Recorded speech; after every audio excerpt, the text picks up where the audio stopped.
Haryana H9 PM news channel में आप सबका स्वागत है। आइए आपको कराते हैं खबरों। फरमाना व सिसाना गांव में चोरी की दो वारदातें सामने आई हैं। फरमाना गांव में परवीन ने अपने मौसा से मोटरसाइकिल ली हुई थी और उसकी मोटरसाइकिल चोरी हो गई है। वहीं दूसरी तरफ सिसाना के खेतों में भी जो मोनोब्लॉक मोटर होती है ट्यूबवेल की, वो चोरी होने का मामला प्रकाश में आया है। दोनों ही मामलों में पुलिस ने FIR दर्ज कर ली है और पुलिस मामले की छानबीन में अब जुटी हुई है। प्रहलादपुर किडोली गांव से एक विवाहिता जिसका नाम कविता बताया गया है, जिनकी उम्र करीब 40 वर्ष बताई गई है, पाँव में चप्पल पहने हुए है, संदिग्ध परिस्थितियों में लापता हो गई है और पुलिस में इनकी FIR भी दर्ज कराई गई है। इनके पति द्वारा FIR दर्ज कराई गई है। किसी को भी इनका अगर पता चलता है तो वो पुलिस को शिकायत कर सकता है और इसके अलावा गांव के सरपंच को भी जानकारी दे सकता है। खरखोदा रोहतक मार्ग पर नंदीसाला के पास बृहस्पतिवार की सुबह एक ट्रक में आग लग गई। ट्रक चालक विजय, जो रोहतक के गांव गड्डी खेड़ी का निवासी है, राजस्थान से लकड़ी का बुरादा लेकर सोनीपत जा रहा था। सुबह करीब 3 बजे ट्रक के इंजन में शॉर्ट सर्किट के चलते आग लग गई। गनीमत यह रही कि चालक ने समय रहते आग का पता लगा लिया और ट्रक को रोककर वह नीचे उतर गया। सूचना मिलते ही दमकल विभाग की गाड़ियां मौके पर पहुंची और उन्होंने आग पर काबू पाने का काफ़ी प्रयास किया और आग पर काबू पाने में उन्हें सफलता भी मिली। JCB की मदद से बुरादे को ट्रक से अलग किया गया। आग से ट्रक और बुरादा पूरी तरह जलकर खाक हो गया, जिससे ट्रक मालिक को भारी नुकसान हुआ है। बुरादे को सोनीपत गद्दे बनाने के लिए प्रयोग में लाया जाना था, लेकिन रास्ते में ही यह हादसा हो गया। दा के सभी पार्कों और खेल स्टेडियम की दशा व दिशा सुधारने की दिशा में अब कदम उठाने शुरू हो गए हैं।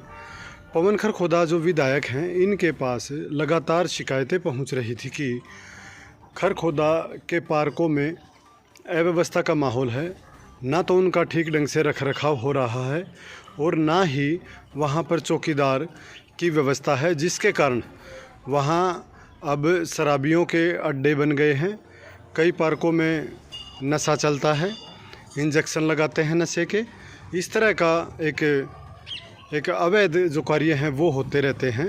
इसकी शिकायत लगातार जा रही थी, जिसके बाद उन्होंने इस बारे में नगर पालिका को सख्त निर्देश दिए थे कि जितने भी खरखोदा में पार्क हैं उनकी दशा सुधारने की दिशा में जल्द कार्रवाई की जाए। उसी बात को ध्यान में रखते हुए नगर पालिका सचिव पंकज जून ने कार्रवाई शुरू करवा दी है। सभी स्टेडियम और पार्कों का जो पैमाइश है उनकी पैमाइश ली जा रही है और एक कॉल की जाएगी जो NGOs हैं उनको बुलाने के लिए कि वो अगर पार्कों को अपने अधीन हैंडओवर लेना चाहें तो वो ले सकती हैं। मेजरमेंट के हिसाब से सरकार नगर पालिका पार्कों के रखरखाव के लिए उन्हें हर वर्ष वित्तीय सहायता देगी ताकि पार्क मेंटेन रखा जा सके। इसकी दिशा में कार्रवाई अब आगे बढ़ चुकी है। खरखोदा में भगवान परशुराम पार्क में झूले टूटे पड़े हैं। कांग्रेस घास का कब्जा है, वहाँ पर कोई भी सुविधा का संसाधन नहीं है। चारों तरफ गंदगी का आलम है, कूड़े के ढेर लगे हुए हैं, लेकिन प्रशासन द्वारा इस तरफ कोई ध्यान नहीं दिया गया। झूले हैं जो वो बच्चों को चोट मार रहे हैं, कुछ झूले उखड़े पड़े हैं। दूसरा जो पार्क है अंबेडकर पार्क, हाल ही में नया बना था, करीब 3.5 करोड़ रुपए उस पर खर्च किए थे, लेकिन वहाँ भी चौकीदार की व्यवस्था नहीं है, जिसके कारण वो भी एक जर्जरपन की तरफ जा रहा है। तीसरा जो मटिंडू बाईपास चौक पर सावित्रीबाई फुले महिला एवं चिल्ड्रन पार्क है, उसकी दशा की तरफ भी कोई ध्यान नहीं दिया गया। उसके ठेकेदार अधूरा काम छोड़कर भाग गए। पार्क का उसे अभी तक रूप नहीं दिया जा सका। ना ही वहाँ पर लाइटिंग की व्यवस्था है, ना ही पगडंडी की व्यवस्था है और घास भी खराब हो चुकी है। झूले बच्चों के हैं नहीं, कई सारी अनियमितताएं हैं उधर। इसके अलावा खेल स्टेडियम है ITI के ठीक पीछे, जहां कौन कौन से खेल खेले जाएं ये प्रशासन को ही नहीं पता, क्योंकि किसी भी खेल के लिए वो खेल स्टेडियम मानक पूरे नहीं कर रहा है। जो बच्चों के दौड़ने का एक जो ट्रैक बनाया गया था उसमें भी खामियां हैं, दीवारों में दरार आ चुकी हैं और कांग्रेस घास का कब्जा हो चुका है, लेकिन उसकी तरफ भी कोई ध्यान नहीं दे रहा। अब सारों की पैमाइश की जा रही है ताकि इन्हें एनजीओ के हवाले किया जा सके और भविष्य में इनका रखरखाव हो सके।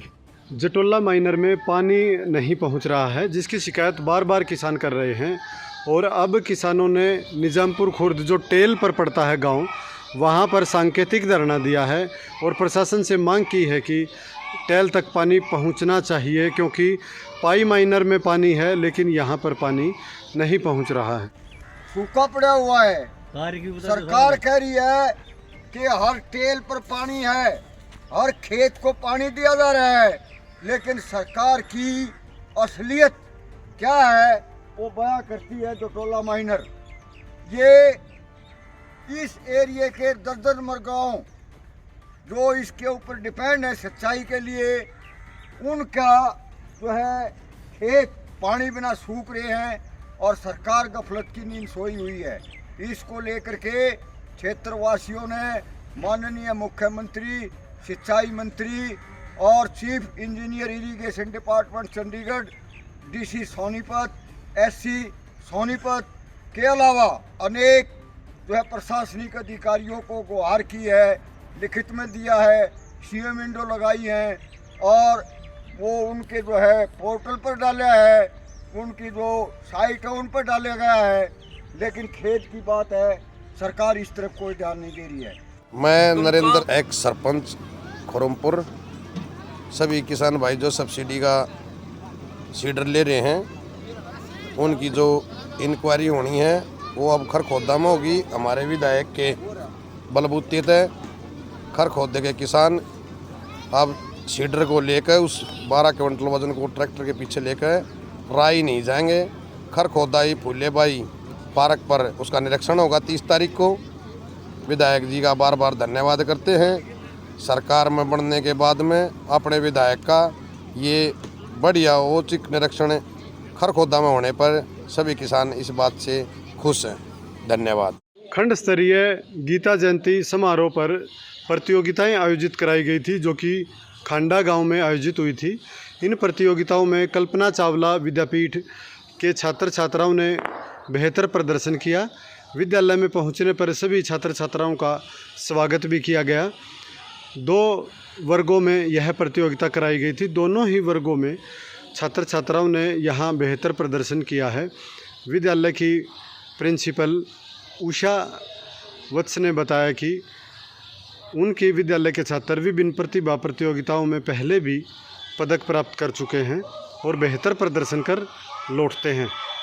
डॉक्टर सेठी अमर अस्पताल, a unit of tulip hospital, अब आपके शहर खरखुदा में जनरल सर्जन और स्त्री एवं प्रसूति विभाग 1 दिसंबर 2024 से 24 घंटे उपलब्ध रहेंगे।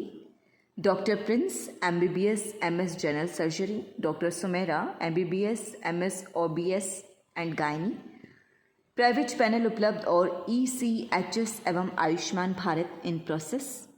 पता रोहतक रोड खरखुदा सोनीपत 131402।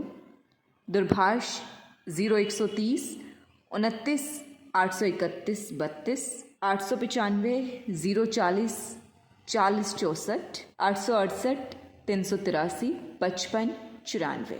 लगातार खबरों से बनी रहने के लिए चैनल को लाइक, सब्सक्राइब और शेयर जरूर करें। धन्यवाद।